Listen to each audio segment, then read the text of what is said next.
mchungaji.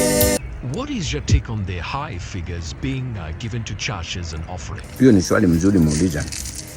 Na wacha nikujibu. Mimi sina shida na kanisa ikipewa ile kitu inapewa. Wapatiwe.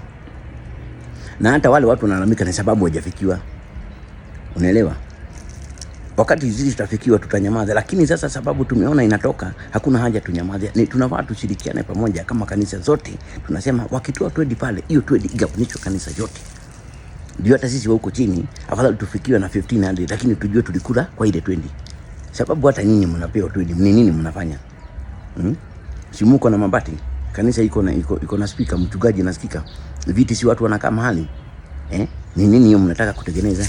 Ni hekalu ama ni Gethsemane?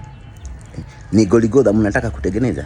Igawanicho kila mtu apate, unaona? Na mimi sina shida na makanisa wapewe ile kitu wanapewa. Unajua kanisa inakuwa mzuri sana. Na mahali watu washirika tunakuja tunakosana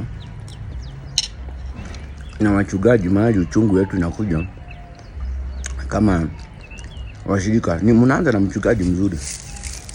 Mchungaji ananunua gari. Wewe bado unapanda matatu, ukuje first service, second service, upande matatu urudi nyumbani.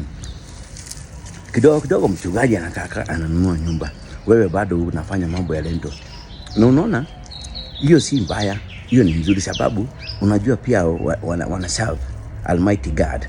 Kwa hivyo ni vizuri pia hao wakae vizuri sababu naye ni watumishi. Lazima wakae vizuri. Hiyo si shida. Na hata wawekewe hiyo vitu wanataka. Magari manini, manyumba ni sawa, wakae mzuri, mchungaji akae mzuri ni sawa. Lakini shida yangu inaingilia. Tumeanza na wewe mchungaji vizuri. Haukuwa na kitu, umepata nyumba, umepata gari.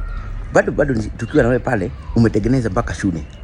Shule unaifanya inakuwa pesa mingi mpaka mshirika mwenyewe wa hapo hawezi afford kuleta mtoto yako pale. Sasa unashindwa. Na tulianza na wewe. Na sisi ndio washirika. Unakuta hata ile kanisa yenu ile shule wametengeneza, watoto wa washirika wengi wapo wasomi hapo. Watu wanasoma ni wengi.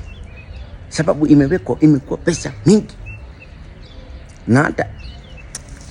Na hata wewe umeandika watu wengine kutoka nje. Uone kama kuna hapo watu washirika ambao wanaweza pata kazi kwa hiyo shule. Sasa juu school fees nayo uliweka juu. Washirika hatuwezi somesha watoto wetu kwa ile kanisa tumejenga na ile shule tumejenga. Pia nyinyi muangalie pande yetu ya washirika.